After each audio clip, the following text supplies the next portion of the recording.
Good morning, everyone. How are we doing today?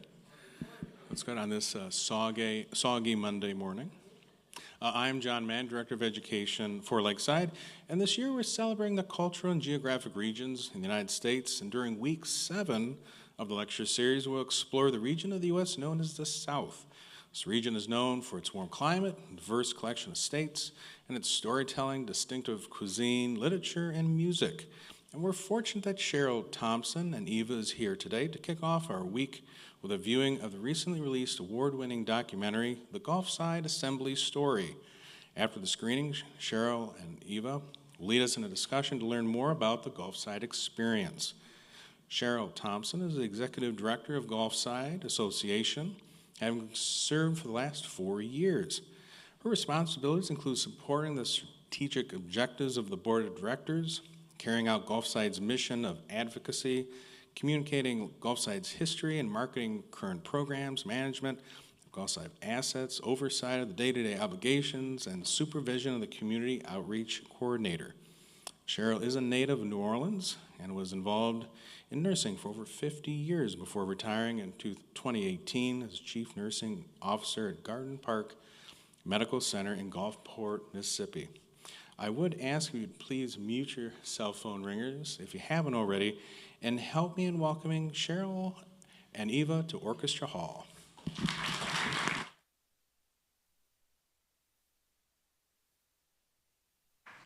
everyone. You know, I'm from New Orleans. As John mentioned, in New Orleans, we say in the South. To everybody and everything. So, good morning, y'all. I'm so happy to be here. I see some familiar faces. I attended the Chautauqua training session with Chuck Yost and Charles Yost, and had a wonderful experience with that learning lab situation. So again, I'm happy to be here. I feel welcomed by the weather that we had last night. I'm very familiar with that. And so it's good to be here at Lakeside. It's also very good to be here because Gulfside Assembly, which is in Waveland, Mississippi on the Mississippi Gulf Coast, was founded by the first African-American bishop in the Methodist Church, Methodist Episcopal Church, and he got the idea for Gulfside by visiting here in 1922. So this is a significant event for Dr. Baham and I to be here with you all. So you heard the introduction of me, so I would like to just give you a little bit more background on Dr. Eva Baham, who is a historian and a board member of Gulfside Assembly. Dr. Baham was pivotal in conducting the research and framing the historical background of this documentary, The Gulfside Assembly Story. She has done extensive research on the history of the South with a focus on African American history and cultures. Dr. Baham has spent 27 years in academia as a history professor. He has chaired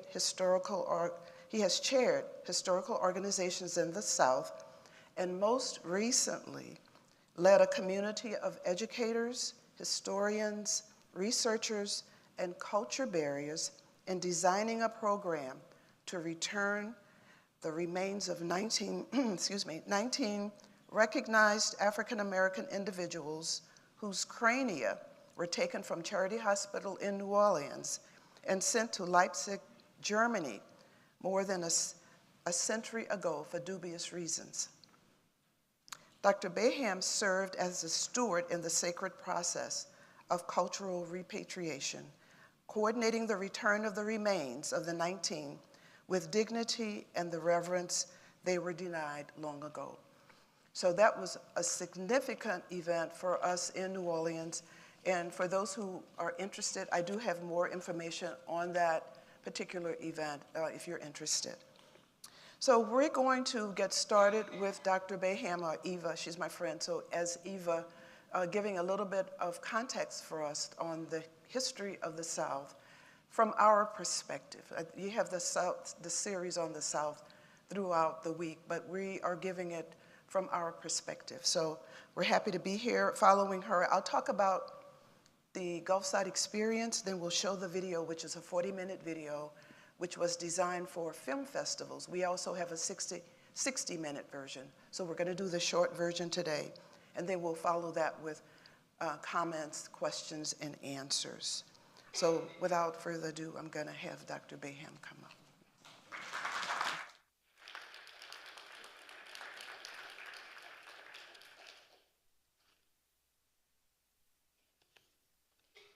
So you invite a history professor here who can go on and on. But Cheryl and I mapped out our presentation this morning so that I would speak to you, we would, with her presentation in mind, we would not keep you from seeing the documentary for at least 30, we will do 30 minutes so that to give you some context. I'd like to suggest today, or rather propose to you, that when we study marginalized people, often we study their condition, and we shape everything in their condition. And the condition here is a negative often because they are often posed as people who are reactionary to some big force. I'd like to suggest or to argue that to take another focus, and you will see that in the documentary, and that focus is to look at it from within, to look at it the way peoples look at themselves in their cultural settings. So when we speak of culture, oftentimes we are speaking in terms of high art. But culture, from those who have studied this more deeply than I to explain it, involves all of our everyday existences, our experiences, how we connect within groups with language groups, how we look at ourselves and our values, how we understand our morality, how we understand our whole existence. And I'd like to share with you just briefly how that occurred, particularly in the South among African-descended people. And so I want to share also that sometimes I will say Black Americans, African Americans. More often, though, I'd like to say African-descended peoples in the South. That here we have how they express themselves in their behaviors, such as ways life is carried out, affecting their daily actions. So what gave rise then to African-descended people who could have descended into despair? How did they make it? As often, I have to be frank with you, oftentimes a little disconcerting when, as an African-descended person, to hear someone who's not from our cultures to talk about us, and we don't know we don't understand them. I'm going to push back on that. So what I'd say is that we have some cultural cohesion, not all from one cultural understanding. So I came to you from South Louisiana, and we think that we are so unique among all people that we don't even know what's going on in North Louisiana. Indeed, some time ago, there was a cultural exchange in Louisiana between South Louisianians and North Louisianians. And the South Louisianians, as you know, are heavily influenced by our French and Spanish and African descended cultures and languages. And I want to say that even in South Louisiana, my family, my parents' first language and my older siblings was I want to say French, but linguists today tell us that it is an indigenous language called Korivini, which has some bearing in French and West African linguistics and the like. So we have our own understanding of ourselves in South Louisiana. But I won't impose that on you just today, because of course I came to you today, and Cheryl is a native of New Orleans, and so we come with some biases about our own specialness there. But overall then, we can make some generalities, and those are about how we understand and how we have understood ourselves. I'm not going to talk to you today about what you already know, slavery and Jim Crow and all of that, but rather, how did we exist? What gave rise to someone like Bishop Elijah Jones, who was from North Carolina, and others, to come in South Louisiana and to establish a Chautauqua on the Gulf? What gave rise to the people there, who then progressed from there, who carried forward the four pillars here of the Chautauqua, and I just don't want to forget them, so I'm looking at my notes here: arts, education, religion, recreation. Cheryl has deeper and more long-lasting roots with the Chautauqua on the Gulf than I do, although I was there during my teen years for summer camps for a week. And there we were able to be exposed to all of this. And within Black America, within these African-descended cultures, we did not spend our time with lamentations on how badly everything else was outside, but rather how to make ourselves and how to recognize ourselves as we were, as fully human beings in the world. In the late 19th century, the National Association of Colored Women's Clubs coined a phrase, lifting as we climb. And lifting as we climb meant that it combined the personal and one's own personal aspirations, one's motivations. It combined all of that with the masses' aspirations, did not separate one from the other. This is part of that cultural cohesion that I just mentioned. I'd like to make some connections, although I have argued this even when I was in graduate school in the Midwest at Purdue. Sorry for those who are at Ohio State. But to argue that the talented 10th is related to this whole notion of lifting as we climb, bringing others up as I move up. The talented 10th, some of my colleagues argued, was an elitist idea.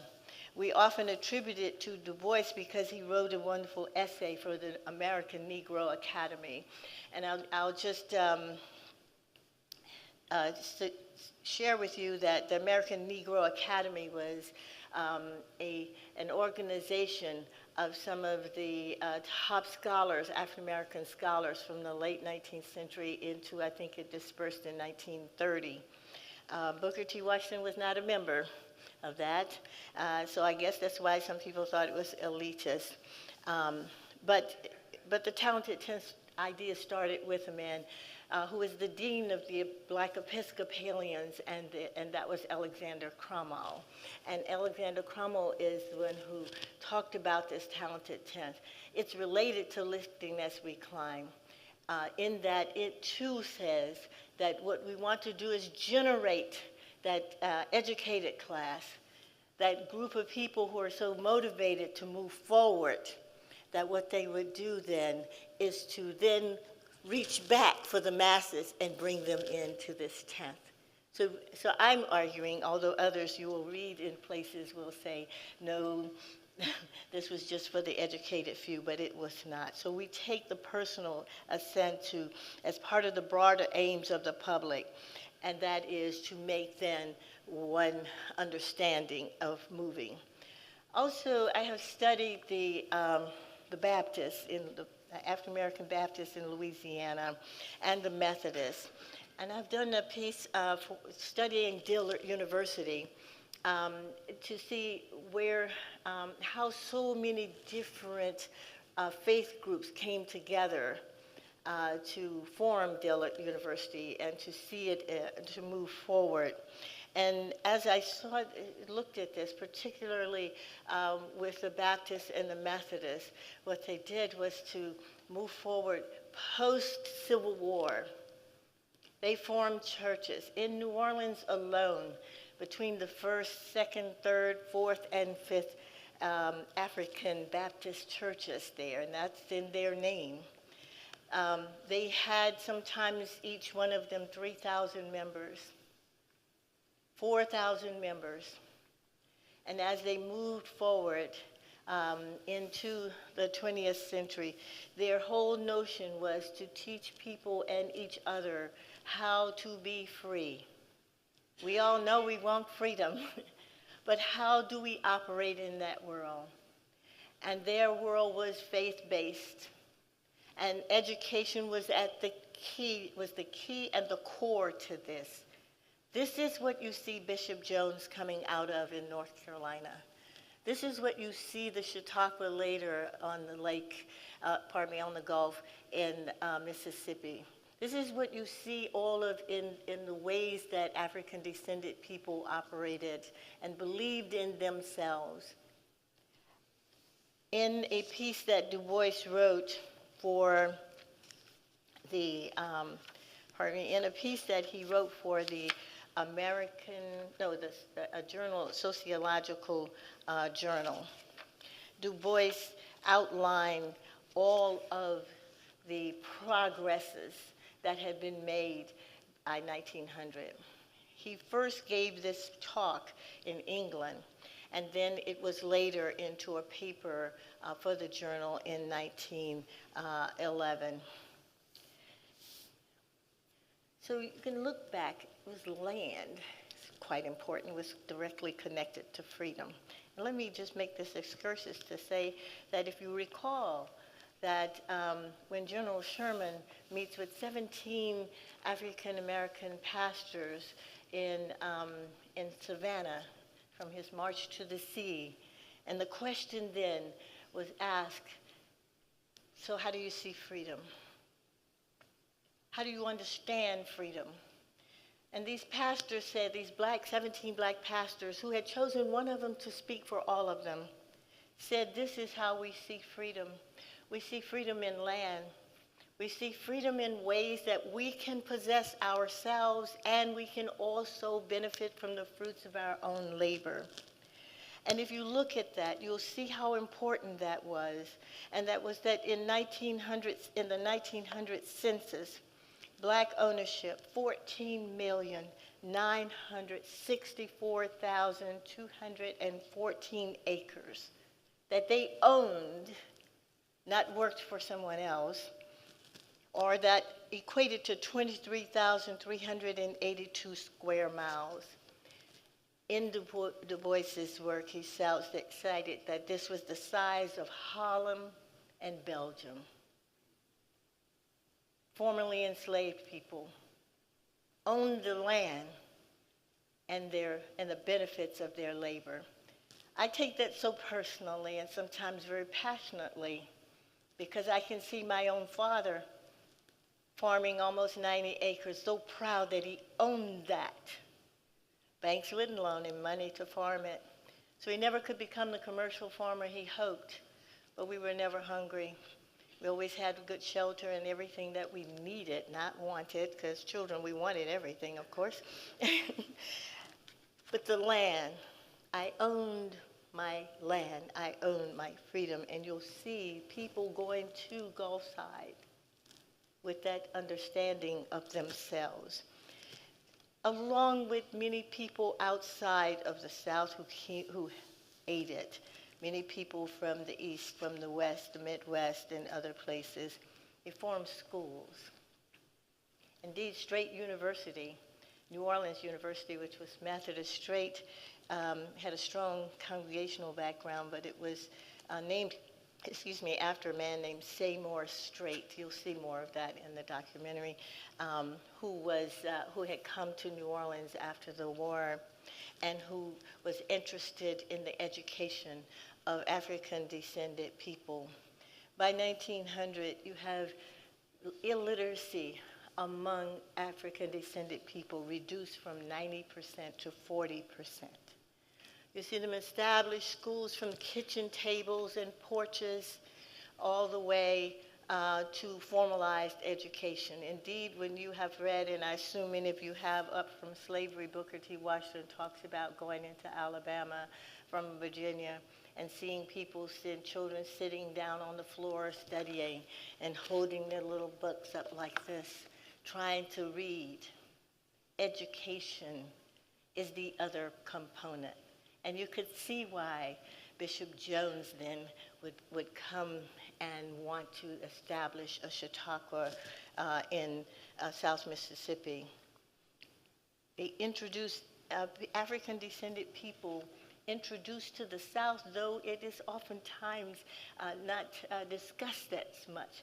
But they introduced democracy to the South. They introduced home rule. From Judge Albion Turge, a white northern man coming to New Orleans, who says, "No man obstructed any white man's way to the ballot box." Cheryl is timing me. "No man interfered with his freedom of speech." Well, we planned that, so because I can go on and on. Or boycotted him on account of his political faith. Under Reconstruction Black rule, they did not obstruct white progress. It was more democratic than it probably would be again after 1896 and Plessy v. Ferguson. It was more democratic under that rule than it would be again until the 1960s. They opened voting and juries where for thousands, I'm quoting, of white men, where thousands of white men had been barred for lack of property prior to that. This is the world that black people there built, and the understanding of themselves. And before I close here, because we're going to come back after the documentary so that you can talk to us and we can talk to you and have a conversation here. But before I close, I want to say to you that all through the 20th century, in the segregated South, within the walls, we built what would emerge after integration. We built a solid cultural class of people who understood themselves and the nuances of themselves. And I'd urge you that when you read about us and our history, look for how they understood themselves. What did they build? They built an understanding of people who wanted to be good citizens, decent people. As my mother-in-law would say, if she said someone was decent, there could be nothing better said of them. That meant they had good morals. They lived out their experiences and values. And so all through the 20th century, when we see Bishop Jones, you'll see dying in 1960, but Gulfside did not stop. Gulfside continued. And people continue, because I didn't go there until in my teens in the late 60s. And we continue to go to be enlightened. How did we send them there? How did people in my little town in southwest Louisiana, that's about a halfway mark east to west between Houston and New Orleans, how did those people get me there? They came together. We made popcorn balls and sold them, hot dogs, and people donated. And it followed the tradition. There's one little quick thing I saw in some of my mother's papers where in the early 1900s, the people in that town came together for a meeting, and in the recordings of their journal, and they wanted to raise money. Send someone to the next town to go and scope out a band so that they can have a fair to raise money to pay a principal and teachers. This occurred all over the South within Black America. I don't want to go before I read this last thing. October 28, 1914. Letter from A.M. Avery, Vice President, Britt Lyceum and Chautauqua System, Incorporated, First National Bank Building, Lincoln, Nebraska. Dear Mr. Washington, we have your letter. relative to Dr. Robert Elijah Jones. We are certainly interested in a speaker of this character for our Chautauqua program and are wondering on what basis we might be able to secure Dr. Jones. We would like to know more about him. While we know something of the man, if you have any circulars or distribution materials, we would be glad to have you send it along. To say the least, we're willing to give him consideration. Sincerely, Britt Lyceum and Chautauqua System, signed by E.M. Avery, President. It says E.M. Avery, President, but on the letterhead it was noted he was Vice President, so we know he maybe elevated himself there. And then a letter from Emmett Scott. So Booker T. Washington rarely did anything that Emmett Scott did not know about, because that was his person who handled all his materials. So Emmett Scott then sends a letter to Dr. Jones. Send me some printed matter of any kind, exclamation mark. So Booker T. Washington, I have suggested over and over, was the bishop's entry to the Chautauquas on the speaking circuits. But I think that the only documentation we have where he spoke and was invited to speak first was here. Thank you.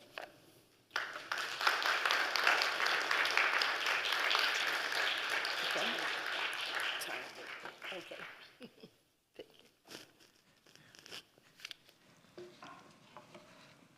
Eva is so knowledgeable about our history, the history of Gulfside. I've learned so much from her, because as we got into doing research for the documentary, I learned all of the tentacles out there that Bishop Jones impacted in terms of African Americans, not just on the Gulf Coast, but also he had a brother who was younger than he was, who Bishop Jones ended up raising, who was the founder, I'm sorry, maybe not the founder, but he was the president of Bennett College in North Carolina for over 30 years.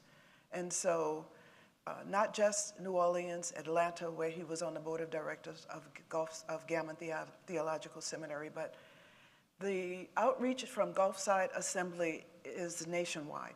And I'll just speak to a little bit of that in terms of the Gulfside experience for me and for others that had the opportunity to spend time at Gulfside. I, along with Eva and our board members who reside throughout the country, so our board is from one coast to the other, have described our experience at Gulfside as transformational.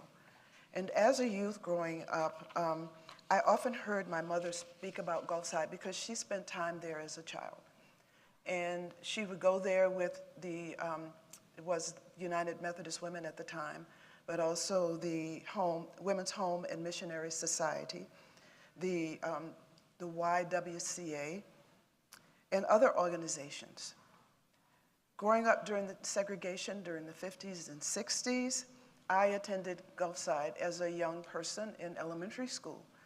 We got on a school bus that held probably 50 people, and there were 75 to 100 of us on that bus. They were of all denominations. Some did not belong to church at all, maybe. But we got on that bus and we sang all the way to Gulfside because we were so happy to be going there. When we got to Gulfside, our experiences were, first of all, we had to go to chapel every morning. And then we had arts and crafts. We had opportunities to go swimming in the Gulf, because during those days, the Gulf was not open to us in other areas of the Gulf Coast.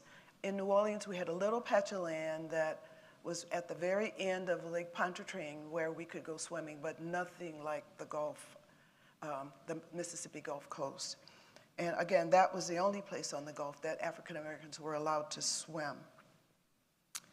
I traveled with the Methodist Youth Fellowship Organization, the Y-Teens, and as I mentioned, my elementary school.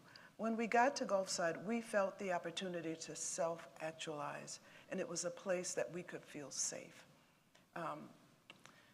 We did that because we had individuals there who encouraged us, who said that we were important, that we were beautiful, all the things that we didn't hear growing up in New Orleans. And so Gulfside was indeed very, very special to us. As a college student, I worked at Gulfside during my sophomore and junior year, working, cleaning rooms, working in the kitchen, doing whatever I could do to help. My family spent time there for family reunions. Many times we spent Thanksgiving there at Gulfside because they would have community Thanksgiving. Everyone was welcome. You didn't have to pay for anything. And so it was an exciting time for us to get in touch with the community there, which Gulfside was pivotal for, and you'll hear more about that in the film. But for us, and when I say us, I mean not just us in New Orleans or in Louisiana. Bishop Jones was the bishop for all African Americans in the Methodist Episcopal Church from Texas to Alabama, or more than 400,000 African Americans. So he had a very expansive territory. So individuals came from all of those states to Gulfside, and when I went to Dillard University as a college student, I again had an opportunity to connect with those people, and I still know them today. And as I travel and I meet people from the South, I say to them, have you heard of Gulfside? And they said, well, yes, I remember my time at Gulfside. And they remember all the good things about it and how it impacted them. One year when I attended Gulfside, I think it was 1968, my girlfriend and I were working there, and it was at the time the church had desegregated, the beginning of it, the Methodist Church. And so there was a committee there evaluating whether or not there was still a need for Gulfside. Well, for years, I had never heard anything about the outcome of that research. I know that it was a very tense time for us. We were wondering what is going to happen to our Gulfside now that we've integrated. In New Orleans, we were hearing, well, Gulfside does not belong to us anymore. You have to go to Pineville, to that retreat center. And so Gulfside lost a lot of its support that was coming from all of these different areas to keep it going. And so it was a tough time, but we got through it. And as you can see, we are still in existence. During that time, I also had the opportunity to experience the conferencing of the various civil rights organizations. There was the NAACP, there was CORE, there was SNCC, there were other individuals that came down to Gulfside. Again, you'll hear in the film, Constance Motley was the lawyer for James Meredith as he fought to integrate Ole Miss. She did her work at Gulfside because the courthouse from which she had to operate was in New Orleans. And so all of these individuals were there plotting strategy. They didn't always get along, but they always came out on the positive side in terms of the goal was the same, the mission was the same, but they had different ideas about how to get there. And so that was a place where they could have that kind of conferencing without being harassed, because Gulfside was, as they're still calling us, the church. And so they felt that, you know, there were other kinds of things, religious services and that going on. But again, at the time I was working there as a student, I did not realize the importance of that space and time in which I was. But now that I look back on it and I continue to read the history, it was an amazing time to be at Gulfside. So prior to 1968, Gulfside was the conference and retreat center, as well as culture center for African American Methodists and other denominations from Texas to Alabama. Gulfside's support came primarily from those African American churches that saved their Fifth Sunday collections or had special collections on Sunday, on the fifth Sundays of the month for Gulfside. My mother was the secretary of the Friends of Gulfside in New Orleans. There was the Friends of Gulfside in Gulfport, Mississippi, and again, they had fundraisers to support Gulfside. And over the years, you hear more about how we developed and the buildings that we had on our grounds, as well as the activities. The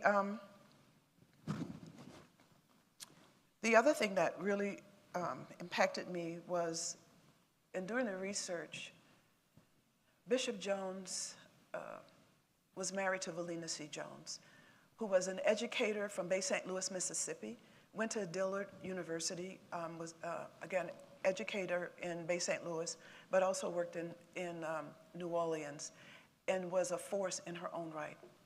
Bishop Jones was on the founding board of directors for Dillard University, Flint Goodrich Hospital, which was an African-American hospital in New Orleans that was formed because black physicians could not practice in the white hospitals. Also, he was a founding director of the first African-American library in New Orleans. He was on the board of directors of Wesley Theological Seminary, and it goes on and on and on. And so again, I just feel blessed to be living during this time, to have lived during that experience, as well as to be in this position, which I never in my wildest dreams ever imagined I would be doing. I had to write a little article for a magazine in Mississippi, and the title of it for me was From Retirement, Finding My Passion After Retirement. And I think that working at Gulfside and doing what we do out in the community is truly my passion, even though I'll always be a nurse, but I feel that that is truly my passion. So I think that without further ado, I'm gonna go on and have John start the film, and then we'll come back afterwards for our conversation.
In the heart of Mississippi, amidst the resounding echoes of a past fraught with struggle, a beacon of hope stood, Gulfside Assembly.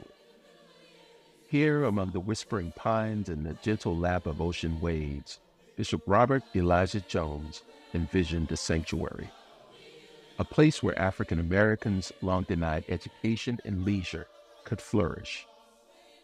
His voice, firm yet compassionate, echoed through the halls of this haven, weaving a tapestry of dreams against the harsh backdrop of segregation. This story of Gulfside Assembly and Bishop Robert E. Jones is deeply rooted in the history of the Methodist Church, a denomination that, since its inception, has wrestled with the moral quandary of slavery. John Wesley, the founder of Methodism, opposed slavery, leading the denomination to officially denounce it in 1774. This stance attracted many African Americans to the church. However, the journey was fraught with challenges. In 1816, Richard Allen, confronting discrimination within the Methodist Church, established the African Methodist Episcopal Church, a significant step for African American Methodists seeking a place of respect and equality. As the Methodist Church in the South sought to align with societal norms, advocating for better treatment but not the abolition of slavery, a divide emerged. In the North, many Methodists actively joined the abolitionist movement.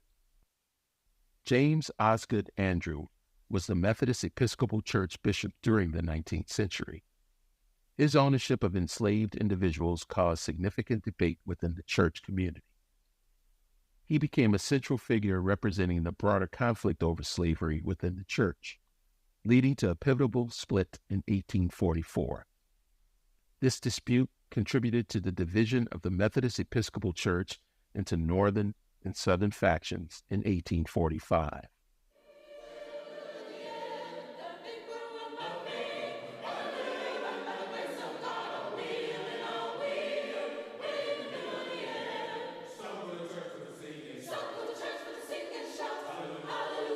In the shadows of the Jim Crow laws, a brutal reality of segregation and oppression reigned.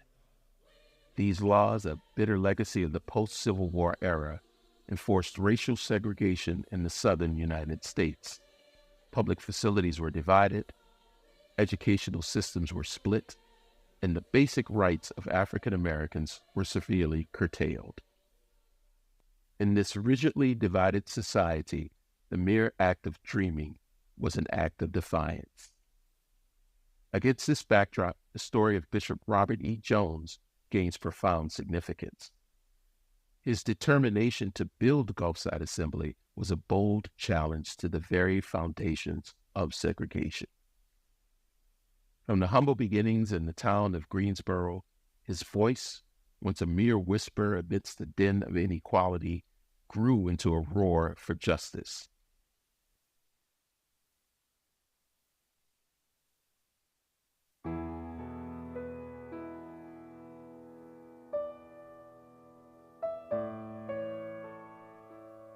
Robert Elijah Jones was born in Greensboro, North Carolina on February 19, 1872, the son of Sidney Dallas Jones, a shoemaker, and Mary Jane Holly, the first Black teacher in Guilford County. 1874 found an America still recovering from the ravages of the Civil War.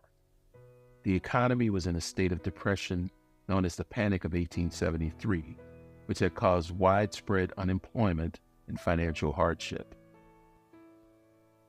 As the nation expanded westward, tension and conflict resulted in continued clashes with Native American population, and concerns about corruption in government were abundant. The pressures of Reconstruction, race relations, and a society in transition tugged greatly at the fabric that had tenuously held the nation together following its darkest hours.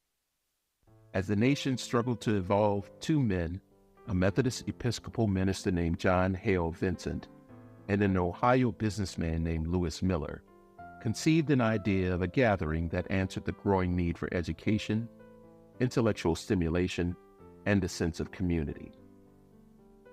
At its foundation was a nationwide interest in the professionalization of teaching, and in 1874, it began as a training camp for Methodist Bible School teachers. Promoting lifelong learning and cultural enrichment, the assemblies would gain widespread popularity throughout the United States in the late 19th and early 20th centuries. It is a source of positive strength and refreshment of mind and body to come to meet a typical American gathering like this.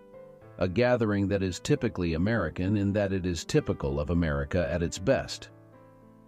What had come to be known as the Chautauqua movement would inspire a young African-American minister to envision a place where his people, too, could gather for spiritual, educational, and recreational purposes, a place that would become a sanctuary by the sea.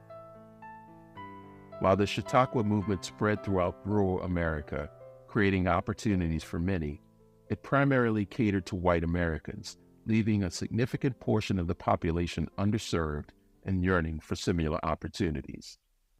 This period was marked by a significant racial tension, division, and discrimination in the United States.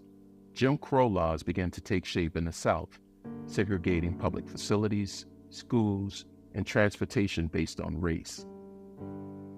These laws extended into other areas, including recreation, with the specific intent to enforce racial inequality while maintaining a society based on the unfounded principles of white supremacy.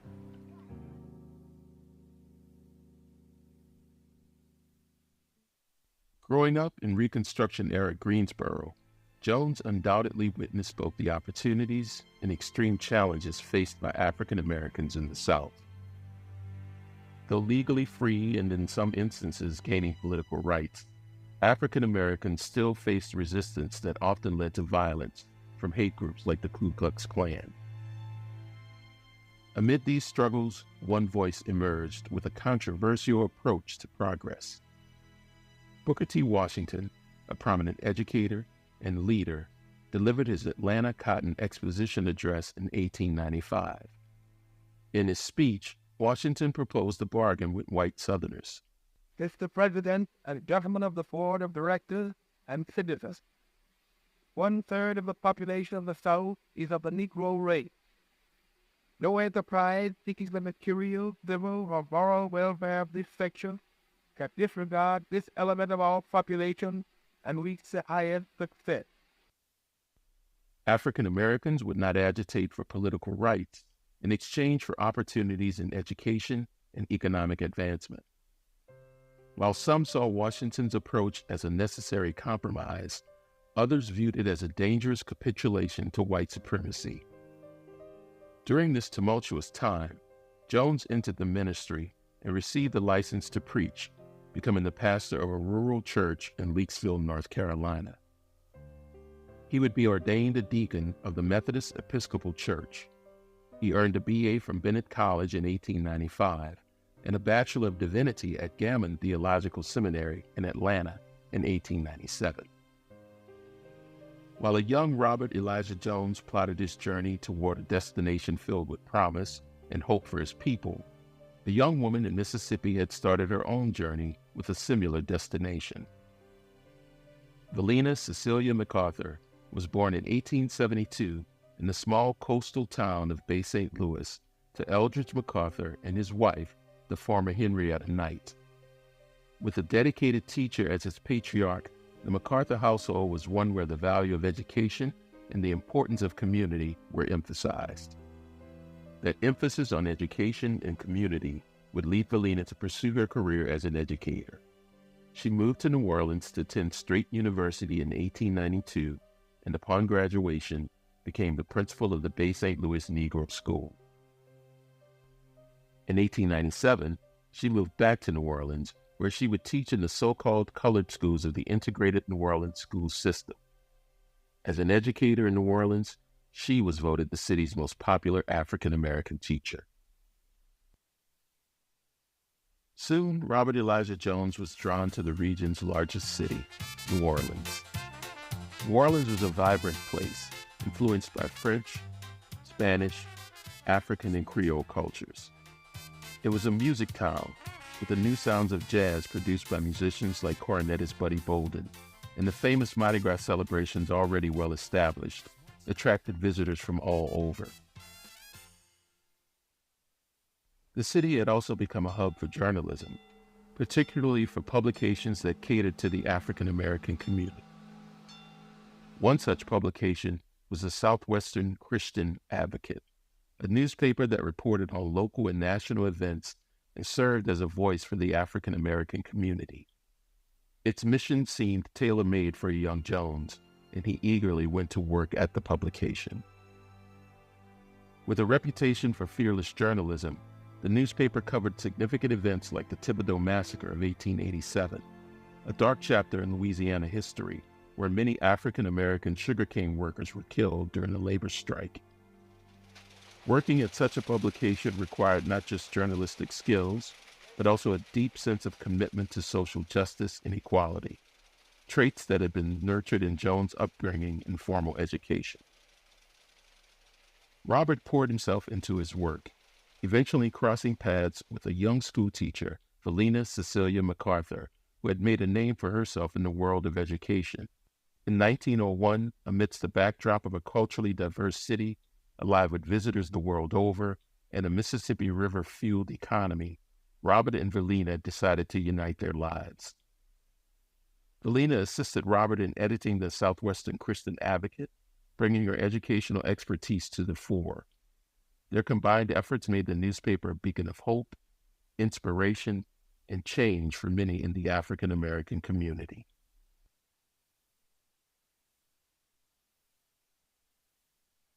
The turn of the century brought great change to America. The country was rapidly industrializing, and an influx of European immigrants led to increased diversity in cities like New Orleans. Yet racial inequality and segregation still plagued the nation, especially in the South. In 1904, Robert Jones was elected editor of the Southwestern Christian Advocate, gaining influence as a Methodist leader. Inspired by Booker T. Washington's message of economic empowerment through education and self-reliance, Jones saw an opportunity to advance civil rights by participating in community development.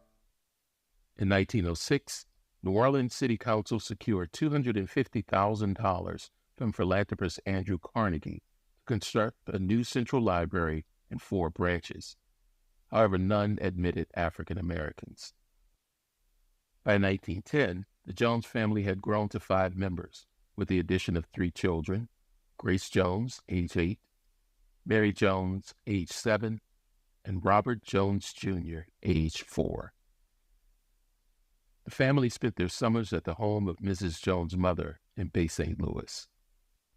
In 1911, Tulane University's former president, James Hardy Dillard, requested separate Carnegie funds for an African American library branch. With Jones' encouragement and Washington's inspirational philosophy, Dillard secured $25,000. On October 24, 1915, the library formally opened as the city's first African American public library. The following month, tragedy struck when Booker T. Washington, Jones' friend and ally in the fight for African American progress, died at age 59. As an influential educator, author, and presidential advisor, Washington had been a driving force in the movement for racial uplift. His death was deeply felt, but his legacy continued to inspire Jones' work towards economic empowerment and access to education in the community. But in 1917, tragedy struck again with the death of Valina, Jones' partner in life and mission.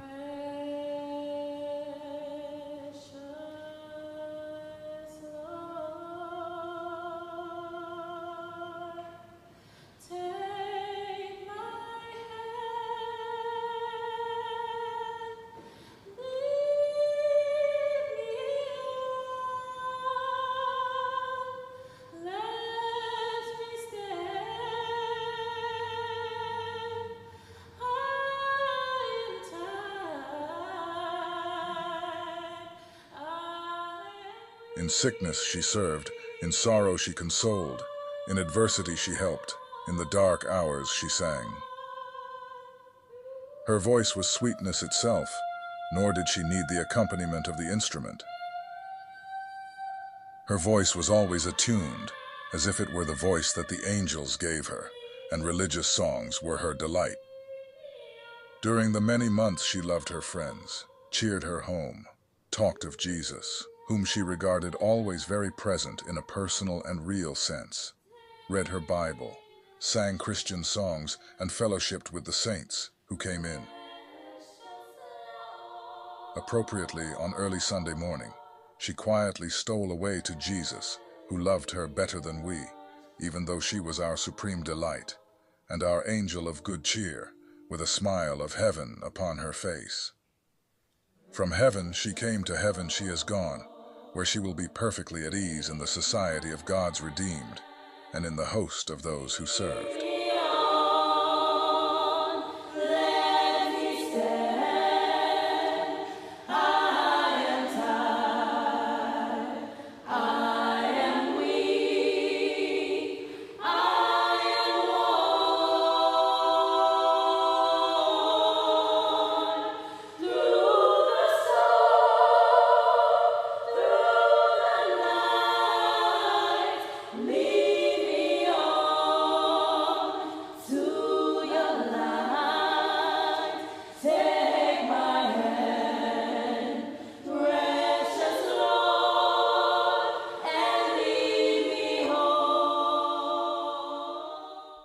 Her profound loss was felt deeply by Jones and the wider community.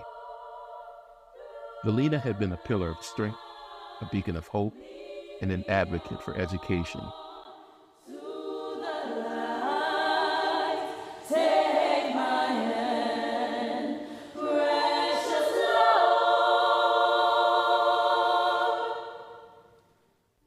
In her honor, New Orleans named a public school after this visionary leader. Lead your child, lead your child, lead your child home.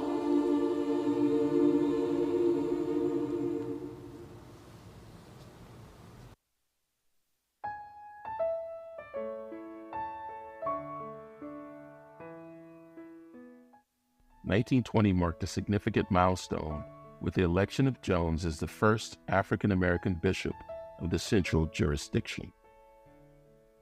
Jones was elected as the church's first African-American general superintendent. Jones envisioned his role as a bridge for racial unity, aiming to foster interracial harmony within the Methodist Church.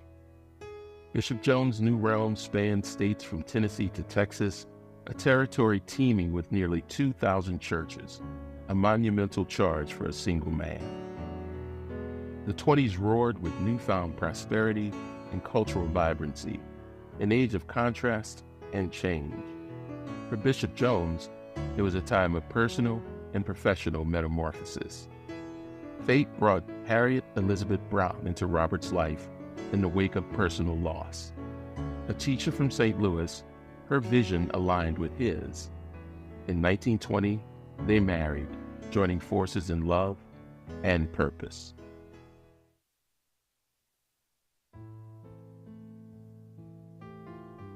Bishop Jones had a vision of a sanctuary for African Americans, a place of spiritual, educational, and recreational enrichment.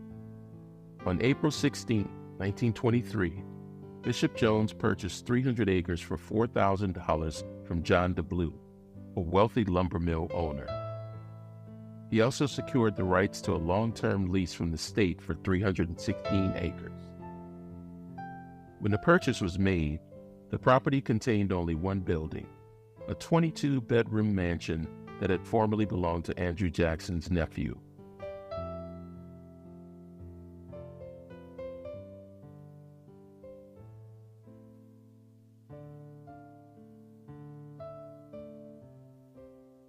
Initially in disrepair, the house was restored under the bishop's direction and originally called the Gulfside, Chautauqua, and Camp Meeting Ground. Bishop Jones would continue to commute daily on the Louisville and Nashville Railroad from Bay St. Louis to New Orleans. In 1923, Bishop Jones moved the summer school for pastors from Wiley College in Marshall, Texas, to Gulfside in Waveland, Mississippi.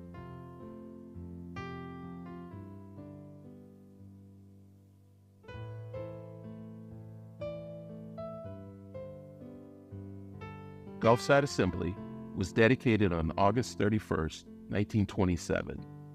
2,000 Negroes from Louisiana, Mississippi, and Alabama attended the services, which lasted from early morning until late at night. Despite the economic challenges posed by the Great Depression, Gulfside Assembly continued to operate and serve as a beacon of hope for the African American community. Education remained at the heart of Bishop Jones' mission. Straight University merged with New Orleans University to become Dillard University in 1930. Bishop Jones was one of the founding trustees of Dillard University. Amidst his vast achievements, Bishop Jones' personal life was rich with joy and trials, his family's narrative interwoven with the fabric of a changing America. The year 1935 brought a devastating blow, a suspicious fire at Jackson House. Yet, the community spirit, much like that of its founder, was indomitable. As the world faced conflict, Gulfside remained a peaceful haven, its mission of solace and unity more vital than ever. Bishop Jones retired from the active ministry in 1944 as the General Superintendent at the jurisdictional conference held in Greensboro, North Carolina. He spent the rest of his life serving as the Director of Operations at Gulfside Assembly. In 1944, a board of trustees was established to preside over the resort. Over the next 8 years, they oversaw the construction of Brooks Chapel, the 100-room Gulfside Inn, the 1,000-seat Harry Hoosier Auditorium, and the Bishop's House.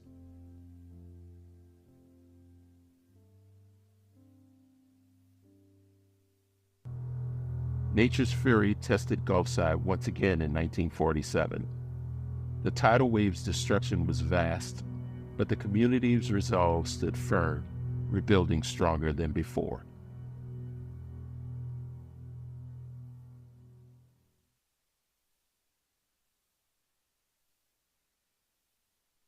I was born in Gulfport on the Navy base because they didn't accept African American births in Biloxi. My father lived in Biloxi, so, you know, my mother was pregnant and I was about to arrive in the world, and so my daddy jumped in his Hudson and went to Biloxi Regional Hospital, and there wasn't enough room in the inn, in the colored section, to have me, so he raced to Gulfport, the King's Daughters Hospital, to do the same, and there was no room in the colored section. So, well, there was not, they didn't, not only was there no room, but they didn't allow the black doctor, Dr. Love, to bring me in the world, so.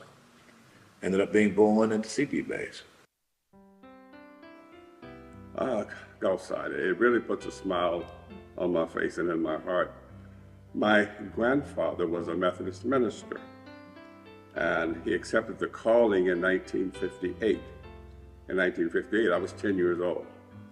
And so at Gulfside, during the summers, all the ministers, young ministers, would go down and have their schooling, their training, their theological training at Gulfside. It's a 2-week venture. So I would ride down with Granddad, and he would go to school, and I would swim or fish or play or utilize some of the activities there.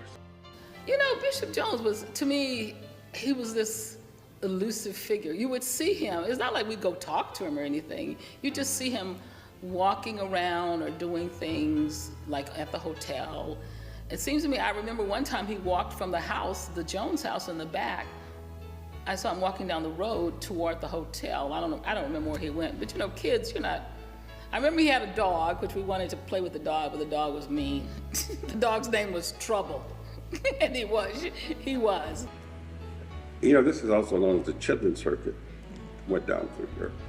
And so many of those musicians would use the hotel facilities at Gulfside when they were playing down in here. We have a radio here called a 100-Man Hall. And I saw Solomon Burke and Joe Tech and many of those folk that came down to the Chitlin Circuit, and they would play there but would stay down at Gulfside.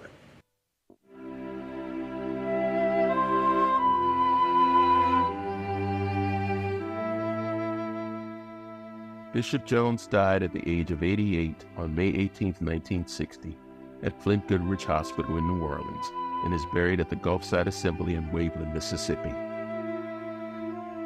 His death marked the end of an era, but his vision and legacy continued through the work of the Assembly.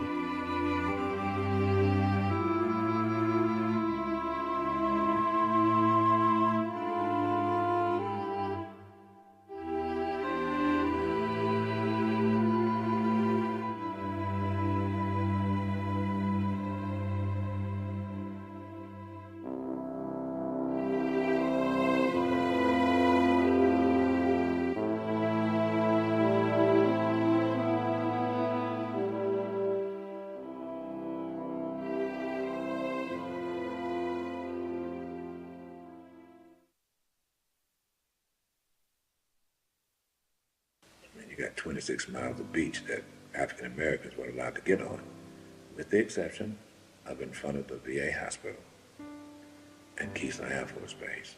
But even then, you could be harassed. Only place you were not harassed was Gulfside. This serene sanctuary played host to leaders like Constance Baker Motley, who strategized legal battles against segregation, including the pivotal University of Mississippi Law School case.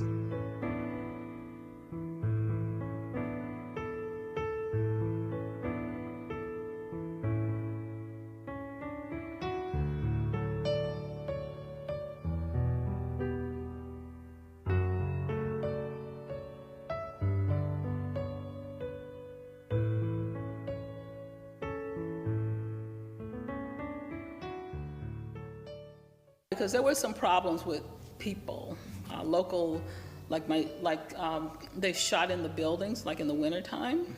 I don't know why. I guess because nobody's there, right? There's not a lot of people around. A lot of the buildings are empty. They would stay empty all winter. And they shot in the buildings. And you could tell, because it's a bullet hole through the window. And one time they shot in the building, they hit the portrait of Bishop Jones or Bishop Brooks. It was a big portrait, so when you looked at it, it was almost like human size. It was like, just almost where you'd be standing in there, maybe a little taller. The battles for civil rights and the trials of natural disasters, Gulfside has weathered them all, emerging not just intact, but invigorated. In August 1969, Gulfside Assembly was severely damaged by Hurricane Camille, one of the most powerful storms ever to make landfall in the United States. Despite the devastation, the Assembly managed to rebuild and continue its mission.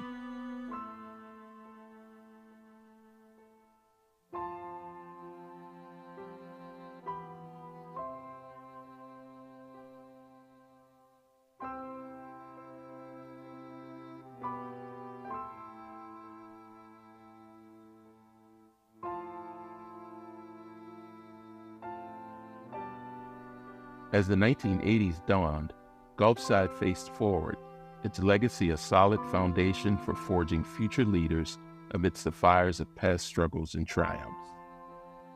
Marion Martin, a deaconess, one-time Global Ministries executive, and longtime Gulfside director, introduced a range of new programs for inner-city youth from New Orleans.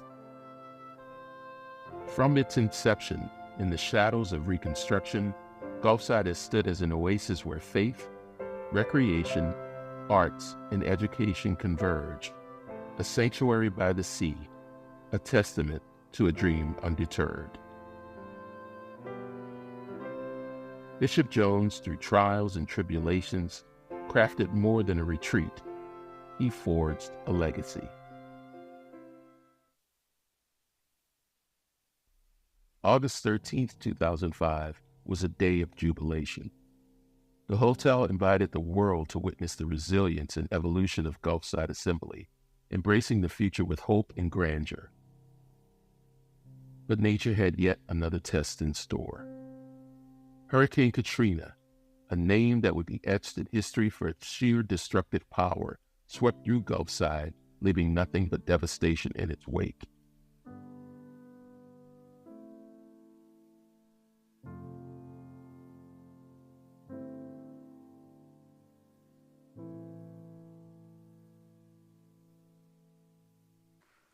They called me to see if I could identify the grave sites of the bishops, which one was on the right and which one was on the left. They were side by side. There was two grave sites there then, and Bishop Jones and Bishop Brooks. And they got in touch with me and asked me, because I was one of the groundskeepers. I ran the tractor that cut the grass. I kept the grass up in my older days, we did everything down. And they got in touch with me to find out where the grave sites. The stones were gone, everything. The chapel was gone, where the graves sat right beside the chapel. Everything was just level. About a $3.5 million building. We cut the ribbon on the 16th, and on the 29th it was gone. Well, there were 12 other buildings on the site at that time, because that was the 13th building. I think it was the 13th building. We lost all of the buildings. When I came down, I couldn't come right away. About 3 weeks later, we were able to come in, and the railroad track was rolled up like a ribbon. With Molly Stewart at the helm, ministry and healing continued. By 2016, an open-air prayer chapel stood proudly, the first beacon of recovery and the embodiment of community's unyielding faith.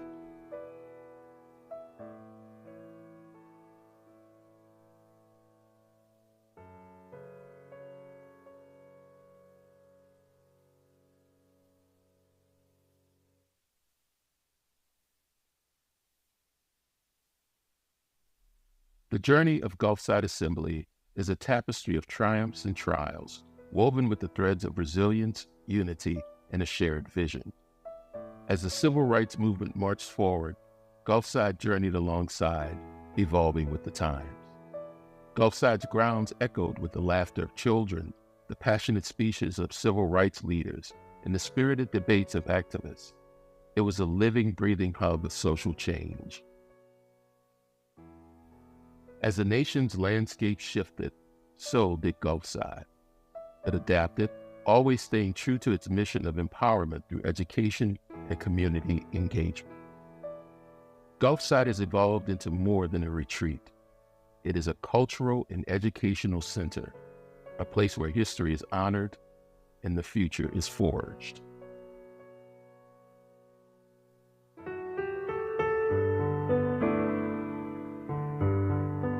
At Gulfside, I found a lot of peace in being on that campus, as I call it. On those grounds, it was something about Gulfside, and it still is. Gulfside was the center of our educational, theological, religious, and social activity, social life.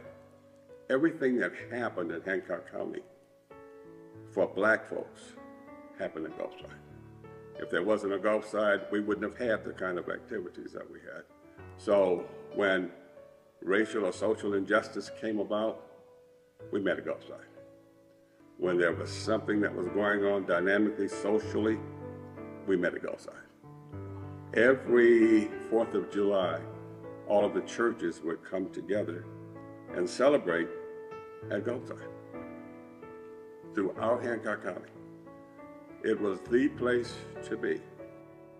We would come together and the ladies would fry the chicken and make the potato salad, bake the cakes, the punch would be made, and we just have a glorious day all day. When I was 16 years old, we were at a retreat, and they were having a revival there. And I had not yet given my life to Christ, although I was in church, but the church was not in me yet, not knowing that that was going to play a significant role in what I was going to become. And the final night, the pastor who preached, I can't remember his name, but he did such a phenomenal job. And as in the church when Peter gave the inaugural speech at Pentecost, and how the men and women were pricked in their heart, I had that same experience. I was so pricked in my heart about what Christ had did for me. I gave my life to Christ that night, right there on Gulfside. That's where I began my journey in my faith, not knowing that a few years later that I would step up and take on the role at becoming a pastor. My greatest comfort that I got was Gulfside used to have a pier on the beach. And I would go in out there in the evening times after we did all our chores for Gulfside, and would just lay there and listen to the waves and look up at the stars and talk to the Lord. And I found a lot of peace and comfort in that. In the resolution of Gulfside's story, we find a beginning rather than an end. It's a continuous journey of hope, unity, and perseverance. A story that resonates with every wave that laps its shores. As we look towards the future, Gulfside Assembly stands as a testament to the enduring power of community and the unyielding pursuit of a dream. A sanctuary by the sea, where every sunset heralds not just an end, but a promise for tomorrow.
I would just like to add that today, Gulfside is alive and well. We currently have a full-time missionary from Global Ministries of the United Methodist Church that is our community outreach coordinator. Although we have no buildings except the outdoor pavilion on our grounds, we still have 70 acres there on the beach in Waveland, Mississippi. We have a church from which we operate our classes and our meetings, and we are super busy. We have a community garden next door. We have a youth development program where young people come in and they learn life skills, how to solve conflict, how to change a tire, basic carpentry. They learn about nutrition, they learn life skills. And that has been very exciting and growing. I do a monthly lunch and learn for seniors where I cover a different topic every month, and I also have guest speakers that come in, so we continue to educate the community.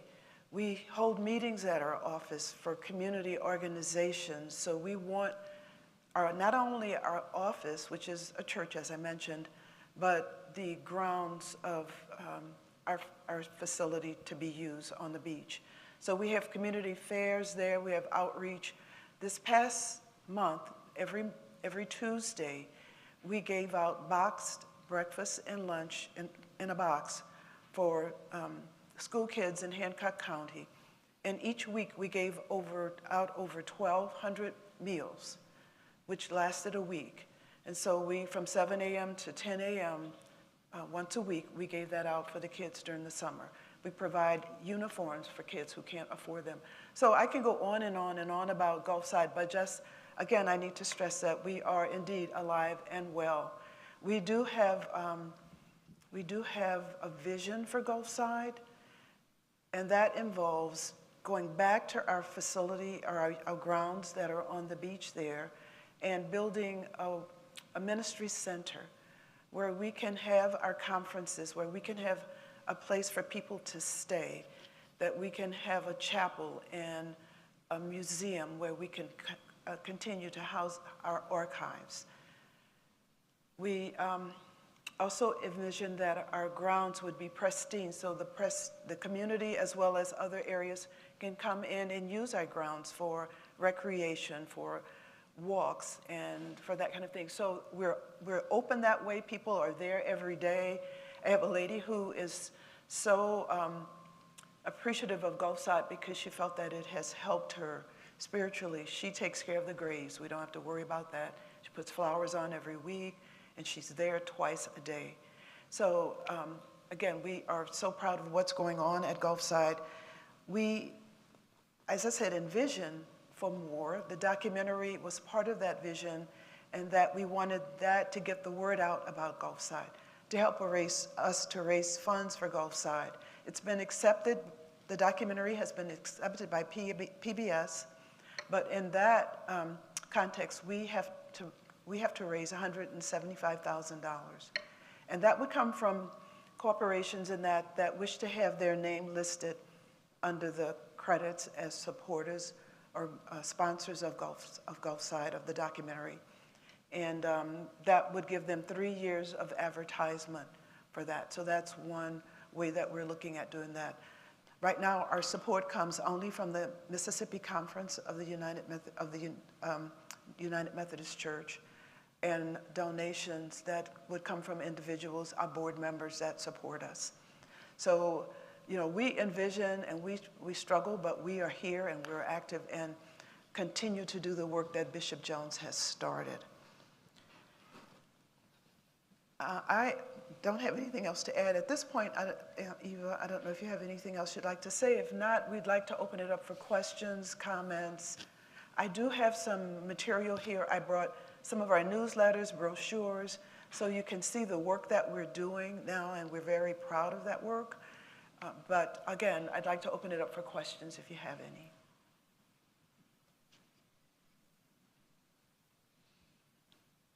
I see a couple of hands here, and he's gonna John's gonna bring them up to you.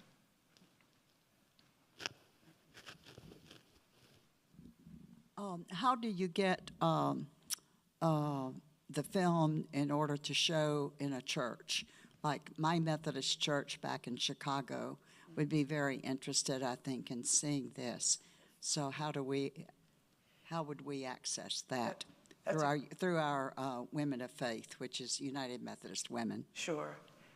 I can work that out for you. We can't put it in the public space right now until we get this PBS situation worked out, until they've accepted it, but until it goes public with them. If we put it in the public space, then it's out there. So we can work out where I can do a screening for you, a private screening, just like we did today, and we can do that remotely, and we can show it.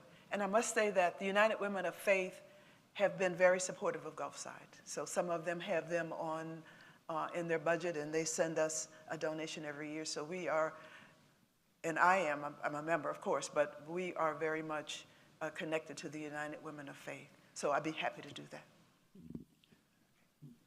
I have cards, so I'll give you my contact information. I understand you've had several major storms there that destroyed many of the facilities. What facilities exist now, buildings and other arrangements for the program? The only thing that exists right now is that open-air chapel on the grounds. I mentioned that we were given a church that was decommissioned, and so it's a decent-sized building. It has space for us to do our work, but on the grounds themselves, we have nothing. And during the research, in order to build the ministry center that we envision, it would take between $15 and $18 million to rebuild, because everything has to be built above sea level, and so that means it has to be raised, it has to be ADA compliant, insurance is very expensive. So to rebuild back on the beach is expensive. So right now we don't have anything there, but we do envision that we will rebuild there on the beach. We don't have to build right up front on the beach. We have about 20 acres, as you can see that the land is cleared. It's a space that we use, but we have another 50 acres behind that. So we can certainly build a little bit further back. It wouldn't be as high, we would not have to raise the buildings as high, but still have access to the beach. So we're looking at some other ideas in terms of a recreational park or RV park where people can come and camp there, and other things that we can utilize the property for that would be a little less expensive, but still allow us to use the property.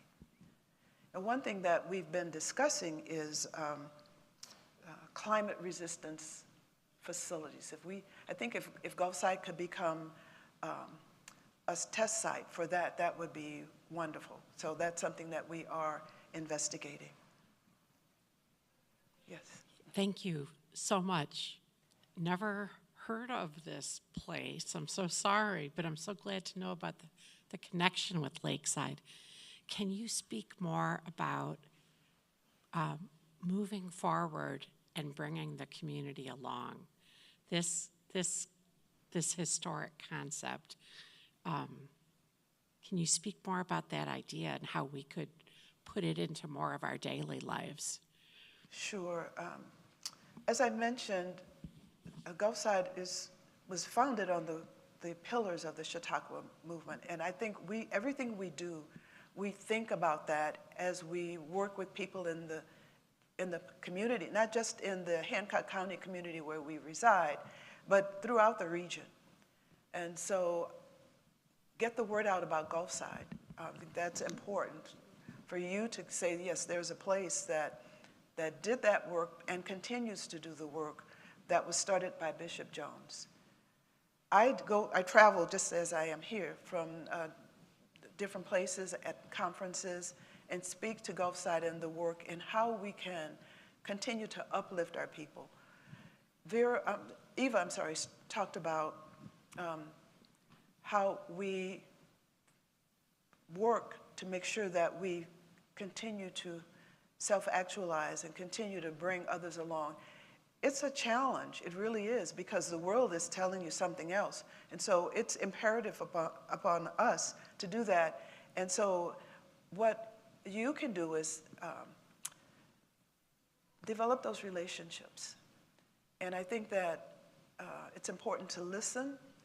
Many times I have people that come to me to talk about their experience and what they think, but really, I think it's important to take the time to listen to what the other people are saying, what other races, what other individuals from different backgrounds are saying, and understand that their journey was their journey, and that it wasn't your journey, and their perspective is different maybe from the way you see things from the outside, and that we want the same things that everyone else wants for our kids and for ourselves.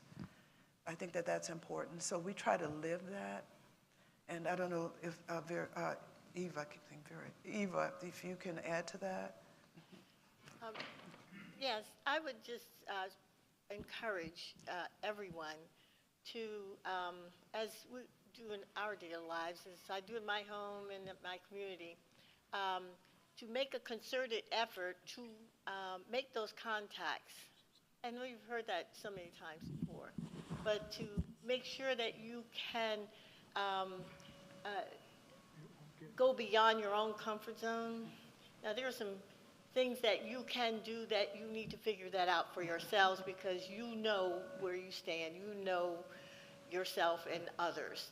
How do you reach out to people who are, let's just put it this way, that you had not reached out before?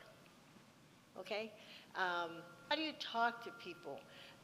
And I think a concrete thing is that, I know, I'll just say personally, when I speak to people, I want to know about them. And in my community, where I live right outside the city, that I'm just talking to people, non-black people, and I'm talking to them, asking them about themselves. I learned that in the very church I go to, that there are people who came from the Chicago area. They came from a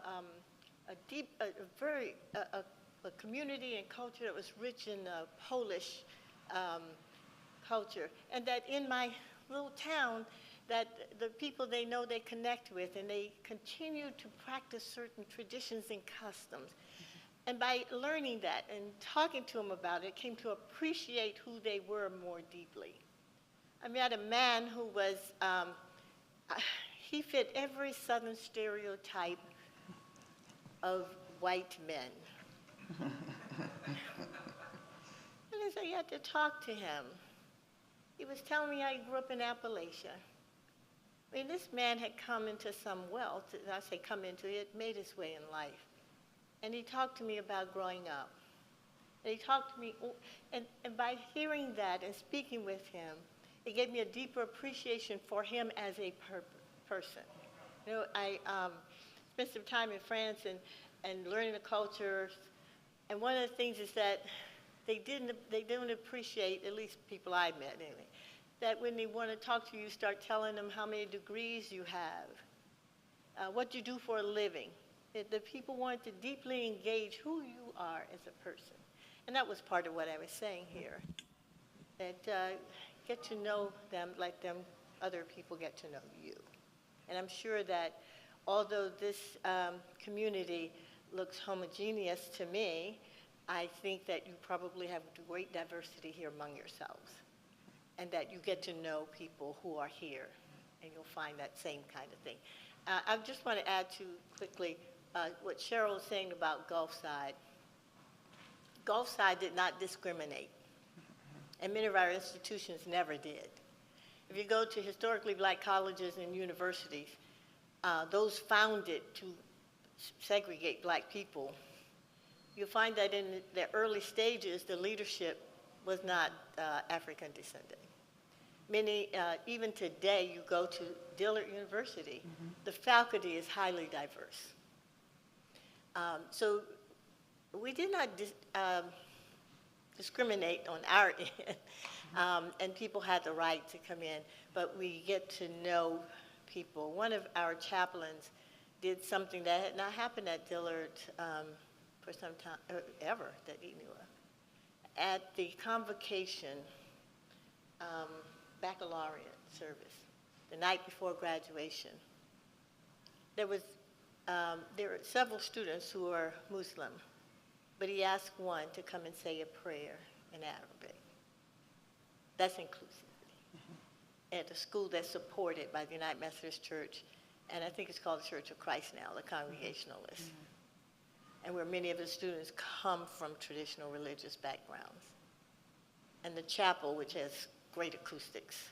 You heard it with the choir, some of whom were my students, I'm so proud to say.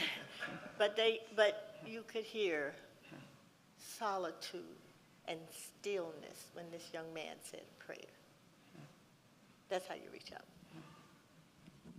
And one last question.